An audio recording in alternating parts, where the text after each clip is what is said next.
Hi, I'm Benton Stokes. And I'm Elane O'Rourke. And this is Cocktail Theology.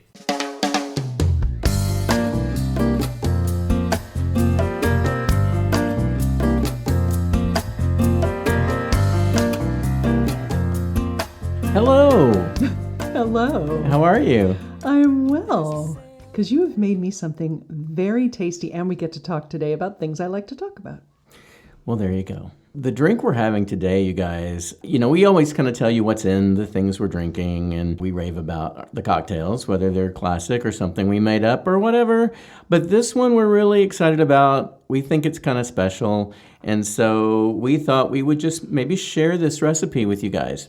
This is a cocktail that we enjoyed at our Thanksgiving gathering this year, and I'm calling it the CT, Cocktail Theology, Bourbon Apple Sipper. The recipe is really simple. It has 4 ingredients.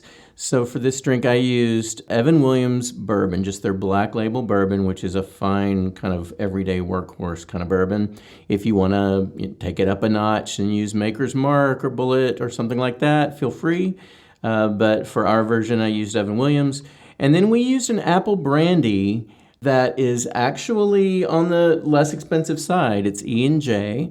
And the reason we chose that brandy was because it is very apple-y, and it's on the sweeter side. Sometimes if you use a more expensive brandy, like a Calvados or something like that, the apple may not come through quite as strong. So we used maple syrup. Now, this part is kind of important. It needs to be really good maple syrup. Don't use, like, the butter-flavored Aunt Jemima, whatever that is at the grocery store. Use actual Vermont maple syrup or Canadian maple syrup. It's going to be really important because the sugar content needs to be right. It doesn't need to be corn syrup. It needs to be sugar. Right. And then we finished it with Hella brand bitters. Hella has some really interesting flavors, and this one is an apple blossom bitter, which has gentian root and some other spices in it, and it just really pulls out even more the apple-ness of this cocktail. So the recipe is pretty simple. 2 parts bourbon, 1 part apple brandy, a half part maple syrup, and then a generous dash of the apple blossom bitters. Really simple. Shake it with ice. We made up a little pitcher ahead of time. We floated, I sliced up a whole apple and just floated the apple in it. And it made for a pretty presentation, but sip carefully because it's really easy to drink. It goes down super smooth. And I will say that if you like your things less sweet, because it's not, I don't think it's actually that sweet, but the brandy has a sweetness to it. Yes. You can easily take it to 3 parts bourbon, and that works just fine. So. Right. Yeah, absolutely. Feel free to adjust the recipe to your taste. It's yummy. I'm not complaining. Let's be clear. And so we thought this might be useful information for your holiday sipping pleasure. Indeed. And we are at the very beginning of the Advent season. And as such, we decided that today may be a good time to talk about the church calendar. The church calendar does begin with Advent. Advent begins the Christian year.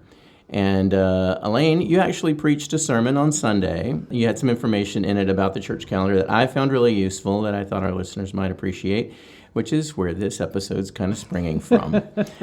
Well, let's start with the whole idea of a church calendar or a liturgical calendar. Right. Why do we have one of those? And all of that. So it's variously called church calendar, Christian calendar, liturgical calendar. And if you don't mind my unpacking liturgical just for a moment.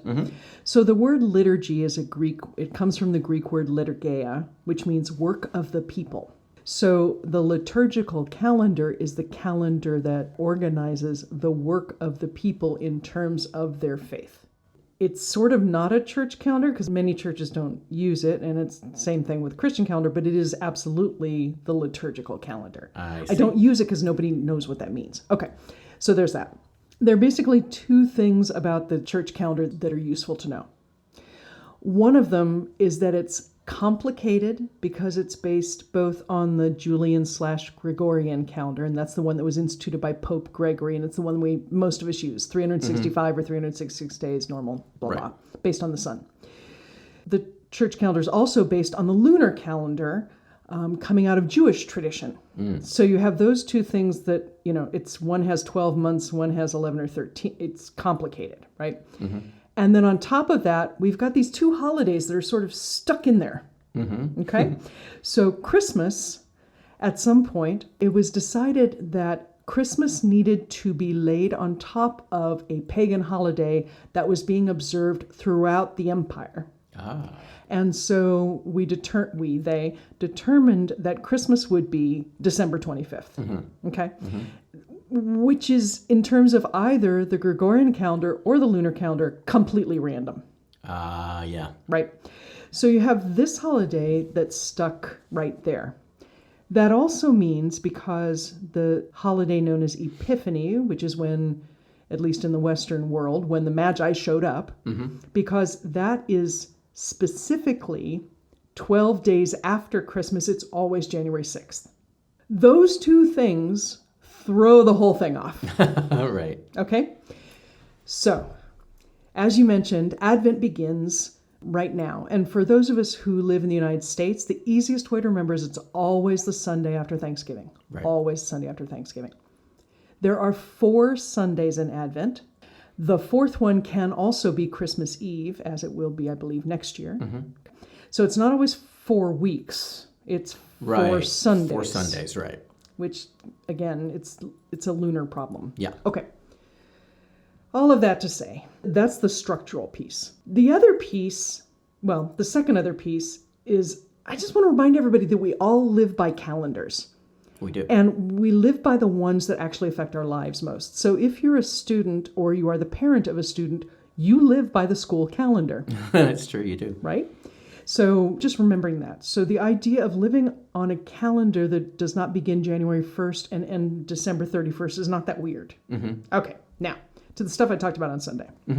Well over 1,600 years ago, followers of Jesus tried to make sense out of how they could take walking with him through his life and through the Christian scriptures and be able to actually follow them through the seasons. Okay? So if Christmas is the 25th, then you've got to put the history before him before the 25th. Right. Because his story begins actually before he's born, like all of our stories begin. And then you've got Good Friday and Easter, which happen in relation to the moon.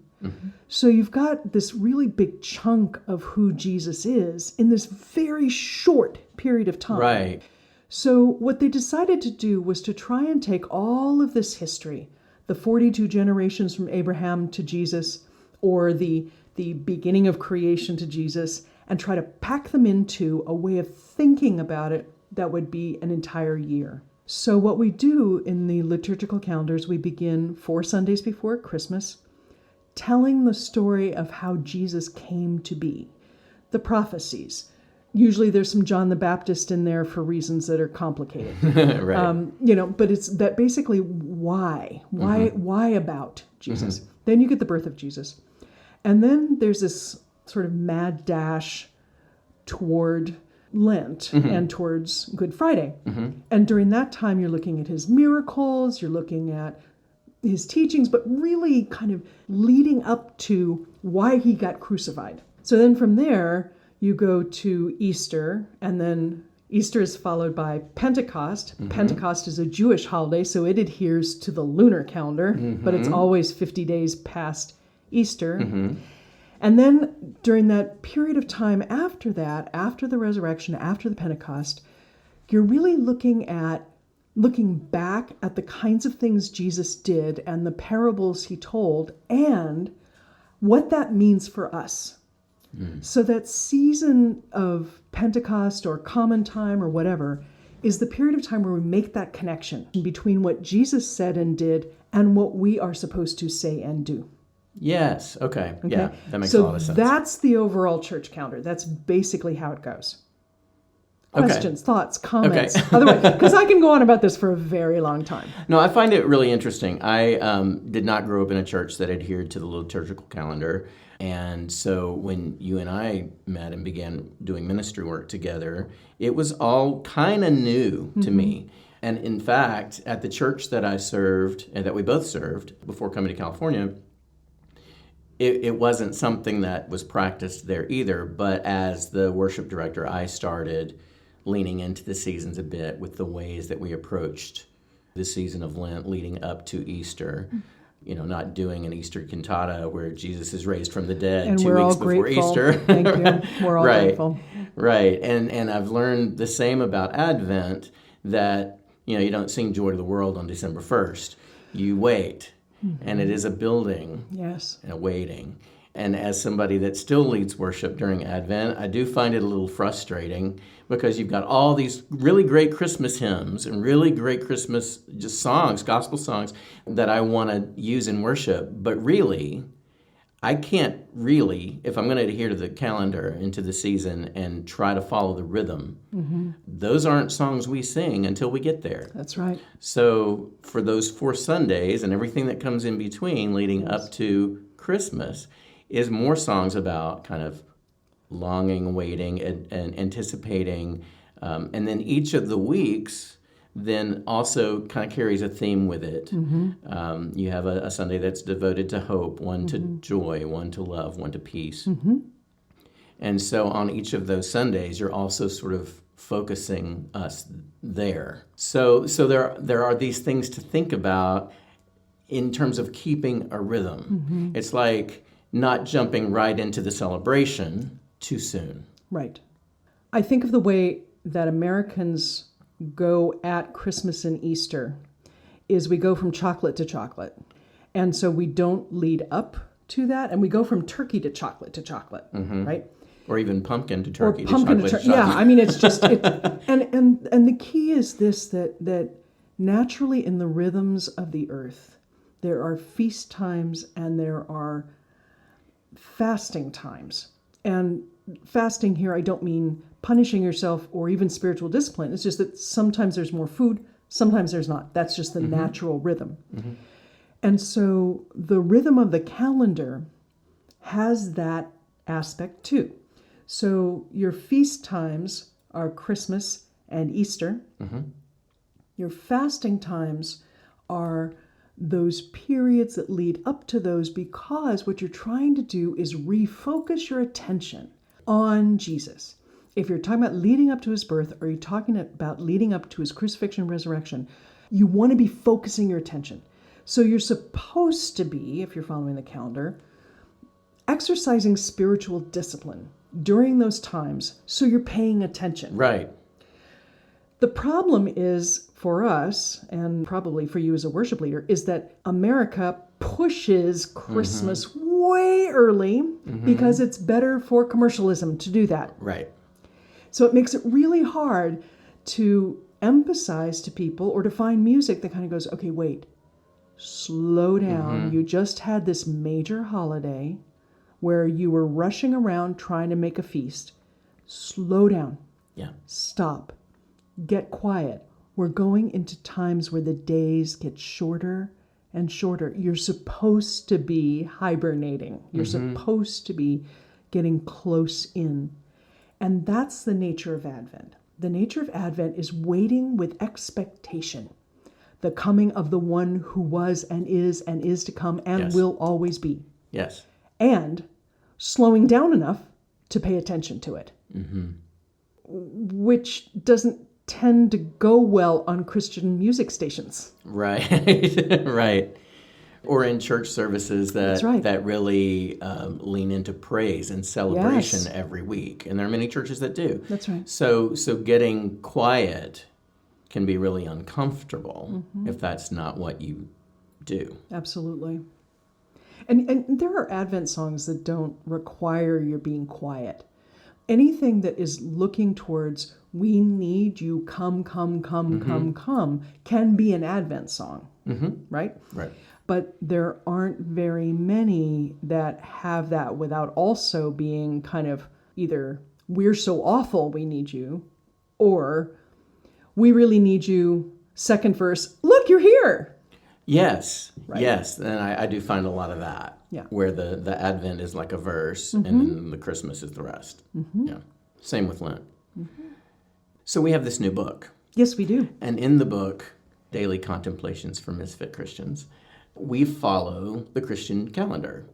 And that was deliberate because it was based on the Lectionary. Yes. Now, the Lectionary also follows the church calendar, and it gives us scripture from various parts of the Bible for daily reading and for Sunday worship. And it's in a 3-year cycle.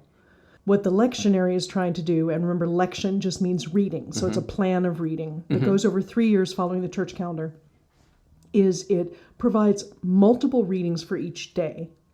One from the Hebrew scripture, one from the Psalms, one from the Gospels, one from the letters. And what they've tried to do is to create some kind of thematic match, whether it's history being addressed from the same place, themes, whatever. But the idea is that you're reading through the themes of the Bible according to the church calendar, so Advent type readings then, and so forth. But over a 3-year cycle, you get the bulk of the Bible. Which I really appreciate that approach to reading the scripture. When we started the process, which really started as social media posts, I took the lectionary as the jumping off place. And so going to the lectionary every day, and of course, like you said, there's 4 verses at least, or 4 passages at least, to read and to sort of meditate on and decide, well, what is the Spirit saying to me in these verses? What story do I have of my own life or my own experience that relates to what I'm reading? And how could that benefit someone else? So that was sort of the process of going through that. But again, it's that rhythm. In Lent, the approach is different than it is at Easter, than it is at Pentecost. Advent is different from Epiphany. So it's paying attention to the season that we're in. And the lectionary helps us do that. Hugely. Because if we're actually reading in the lectionary every day, we're going to move with it into these seasons. And it's not something that you have to really think so hard about. If you're really reading the scripture in a way that is Spirit-breathed, you're inviting the Spirit into the reading, like we talked about in the episode on Lectio Divina. If you're reading the scripture that way, then you will naturally fall into these rhythms. Yes, absolutely. And the way to do that is to remind yourself that the year begins on the first Sunday of Advent, not on January 1st. And if you think about the difference in those two things, right? In the beginning of Advent, you're looking ahead, but it's this anticipation of something else that will happen in which you may participate. If you think about January 1st, it's all about what you screwed up this past year and want to do better at this next year and will certainly fail by February 15th. Right.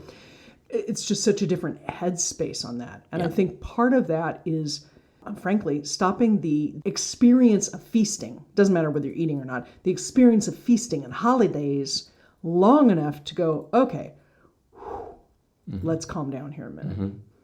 So the other piece of the liturgical calendar that I just want to lift up is that what is also developed is colors that churches use during that period of time. So Lent is purple. Lots of reasons for that. Part of it is the royalty of Jesus.